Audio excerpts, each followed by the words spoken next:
সালমান আল ফারিসি রাদিয়াল্লাহু আনহু উনি আরব মানুষ ছিলেন না, নন আরব ছিলেন, পার্সিয়ান, ফার্সিতে কথা বলতেন, মানে ইরান থেকে এসেছিলেন। উনি প্রথমে অগ্নি উপাসক ছিলেন। কি ছিলেন?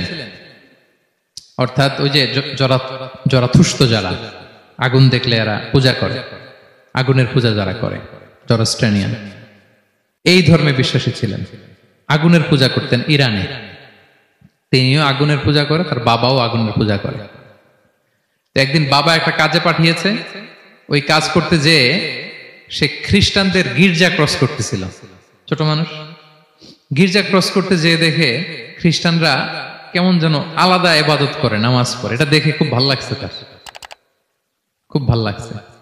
বাড়িতে এসে বাবারে বলে, বাবা আমি দেখলাম যে খ্রিস্টানরা তাদের চার্চে গির্জায় নামাজ পড়ে, এটা তো অনেক সুন্দর, আমরা যে আগুনের সামনে যা করি এটার চেয়ে ওইটা সুন্দর।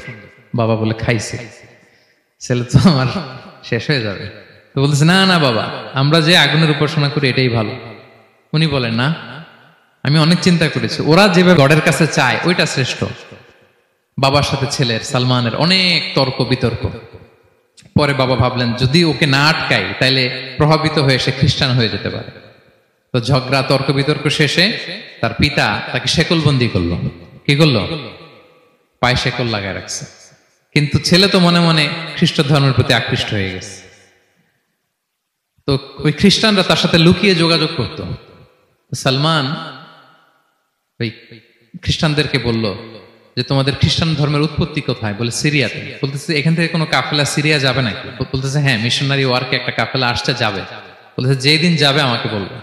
তো যেদিন যাবে তাকে এসে বলা হয়েছে তার বাবা নাই, সে শিকল ভেঙে, শিকল সহ কাফেলার সাথে যে জড়িত হয়েছে। দেখেন বিশ্বাস, আদর্শ মানুষকে কিভাবে উজ্জীবিত করে। উনি চলে গেলেন সিরিয়াতে। সিরিয়াতে যে এক পাদ্রির হাতে বায়াত হলেন, কিন্তু এই পাদ্রিটা ছিল ভণ্ড। সে খ্রিস্টানদের দান সৎকা নিয়ে গরিবদের না দিয়ে নিজেই খেয়ে ফেলতো। তো বেচারা পড়লো বিপদে, যে হায় রে, এত সুন্দর ধর্ম রে কারাপ্টেড করতেছে সে। পরে এই পাদ্রি যখন মারা গেল, সালমান সে আরেক পাদ্রির কাছে গেল। আরেক পাদ্রির কাছে গেল। ওই পাদ্রি আবার অনেক ভালো, খুবই ইবাদত করে। তো ওই পাদ্রি কিছুদিন থাকার পরে ওই পাদ্রিও মারা গেল। ওই মারা যাওয়ার আগে সে জিজ্ঞেস করতেছিল যে, পাদ্রি, এই বর্তমান পৃথিবীতে সবচেয়ে ভালো খ্রিস্টান পাদ্রি কে? বলতেছে, আর কেউ নাই। যদি ভালো খ্রিস্টান পাদ্রি তোমাকে পেতে হয়, জানতে হয়, তোমাকে ইরাকের মোসেল শহরে যেতে হবে। এবার মোসেলে যে সে আরেক খ্রিস্টান পাদ্রির কাছে থাকলো। কিছুদিন পরে ওই পাদ্রিও মারা গেল। তো মৃত্যুর আগে তাকে জিজ্ঞেস করছিল যে, পাদ্রি আপনি বলেন তো, আপনার পরে শ্রেষ্ঠ পাদ্রি কে আছে পৃথিবীতে? সে বলতেছে, আমার পরে শ্রেষ্ঠ কোনো পাদ্রি আর পৃথিবীতে নাই। খ্রিস্টান ধর্ম শেষ হয়ে গিয়েছে, নাই। তবে জেনে রেখো, শেষ জামানার নবী আসার সময় ঘনিয়ে এসছে। তিনি যে এলাকায় আসবে, এলাকাটা চারদিকে পাহাড় বেষ্টিত থাকবে। চারদিকে থাকবে পাহাড়, খেজুরের বাগান, মরুদ্যান। তাকে চেনার আলামত আছে। কি আছে? আলামত আছে। এক নম্বর আলামত হচ্ছে, ওই শেষ নবীকে দানের খাবার দিলে তিনি খায় না, কিন্তু উপহার দিলে সে নেয়, খায়। আর তার পিঠে দুই কাঁধের মাঝখানে একটা নবুয়তির মোহর আছে। সুবহানাল্লাহ। যদি পারো তার কাছে যে বায়াত হও। সালমান আল ফারিসি পাগল হয়ে গেছে ওনার সন্ধান পাওয়ার জন্য। কিভাবে যাবে, কিভাবে যাবে? তো উনি কিছু ছাগল পালতেন। একটা কাফেলা তিনি পেলেন, যে কাফেলা আরব কাফেলা, বনু কালবের কাফেলা, আরব দেশে যাচ্ছে। তাদের সাথে তিনি চুক্তি করলেন যে, আমার যত ছাগল আছে এই ছাগলগুলো তোমাদের দিয়ে দিব, তোমরা কি ওই এলাকায় আমাকে পৌঁছে দিবা? তারা বললেন, হ্যাঁ, পৌঁছে দিব। সব ছাগল দিয়ে দিলেন, রওনা হইলেন ওই এলাকায়। মাঝপথে তারা তার সাথে জুলুম করলো, অন্যায় আচরণ করলো। তাকে দাস হিসেবে বিক্রি করে দিল ইহুদিদের কাছে। ওয়াদি আল কোরা নামে একটা জায়গা আছে, ওখানকার এক ইহুদির কাছে বিক্রি করে দিল। সে ইহুদির কাছে দাস হিসেবে থাকতে আরম্ভ করলো। অনেকদিন পরে, মদিনার পূর্ব নাম কি দেখি, কে বলতে পারে? হ্যাঁ, মাশাআল্লাহ। তো মদিনার পূর্ব নাম হচ্ছে ইয়াসরিব। তো ইয়াসরিবের এক ইহুদি, বনু কুরাইজার ইহুদি, সে আসছে ওয়াদি আল কোরাতে তার কাজিনের কাছে। এসে দেখে নতুন এক দাস পাইছে, বলছে, আমি কিনবো, তুমি কিনতে চাও? তার কাছে বিক্রি করে দিল।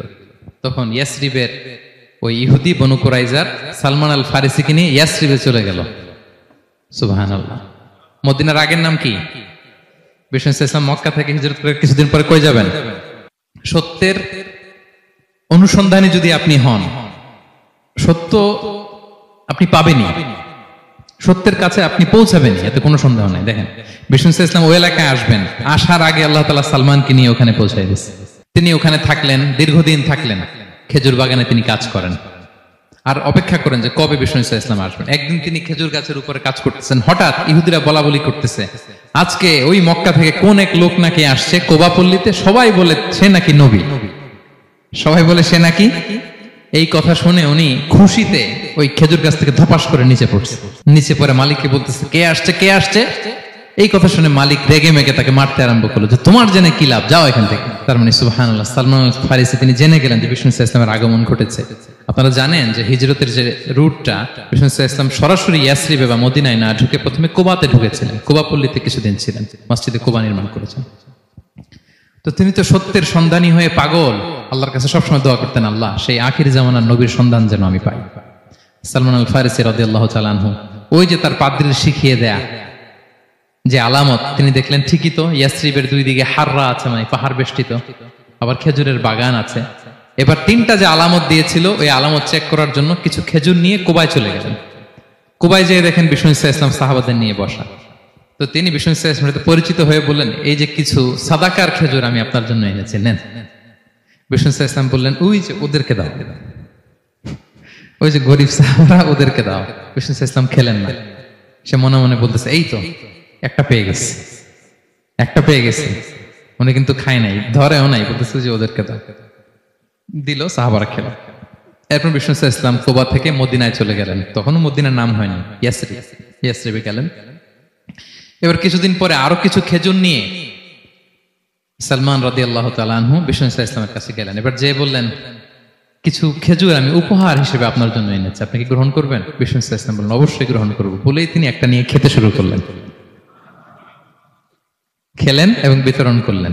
মহা খুশি, এই তো পেয়ে গেছি দুইটা সাদাকার খেজুর, বলেছি ধরেও নাই, খায় নাই। যখনই বললাম উপহার খেয়েছে। এবার বাকি রইল কয়টা? সেটা কি? নবুয়তের সিলমোহর, দ্য সিল অফ প্রফেসি। এটা তো দেখা এত সহজ না, যদি এদিকে থাকে, জামা পরে থাকলে দেখা যাবে।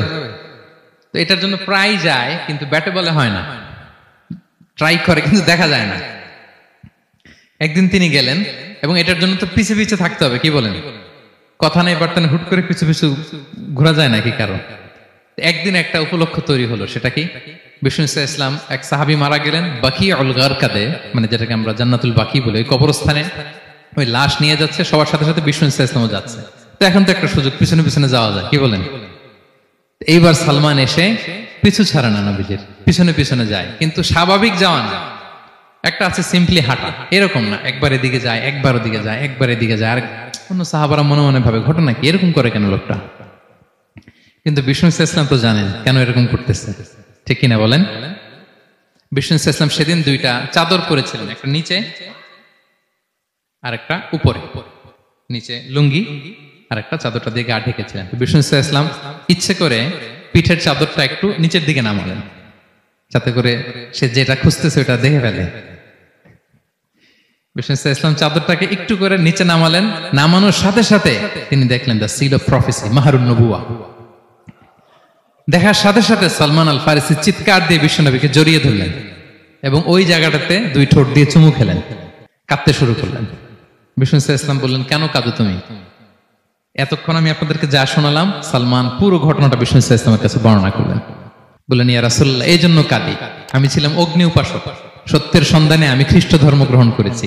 3 খ্রিস্টান পাদ্রী শেষ করে সর্বশেষ যে ভালো পাদ্রীটা, উনি বলছে যে উনি মরার পরে আর কেউ ভালো পাদ্রী নাই, আখির জামার পায়গাম্বার আগমনের সময় এসেছে। পাহাড়ি এলাকা, চারদিকে খেজুর বাগান, এরকম জায়গায় উনি আসবে। আর 3টা সাইন বলেছে, উনি সাদাকা খায় না, উপহার নেয়, খায়, আর তার পিছনে থাকবে মাহরুন নবুয়া, নবুয়তি সিল। সুবহানাল্লাহ। বিষ্ণু ইসলাম খুশি হলেন, তাকে শাহাদা পড়ালেন এবং বললেন যে তোমার এই দাসত্ব থেকে মুক্তির জন্য কি লাগবে? সে বলে যে আমার চুক্তি হয়েছে 300 খেজুর গাছ লাগবে। কয়শো? বিষ্ণু ইসলাম বললেন কে আছো তোমাদের ভাইকে সাহায্য করবা? কেউ 20টা, কেউ 30টা, কেউ 40টা। সব সাহাবারা ডোনেট করে 300 খেজুর দিয়ে দিলেন, খেজুরের গাছ হয়ে গেল। আর 40 গ্রাম স্বর্ণ, এটাও দিতে হবে। তো কোন এক যুদ্ধে বিষ্ণু ইসলাম একটা ছোট্ট স্বর্ণের টুকরে পেয়েছিলেন, বললেন যাও এটা নিয়ে ওজন দাও, ওজন দিলে দেখবা হয়ে গেছে। ওইটা নিয়ে ওজন দেয়া হলো, দেখা গেল মুহূর্তে একেবারে সমানে সমানে 40 গ্রাম হয়ে গেছে। সালমান আল ফারিসি রাদিয়াল্লাহু তাআলা আনহু। তারপর থেকে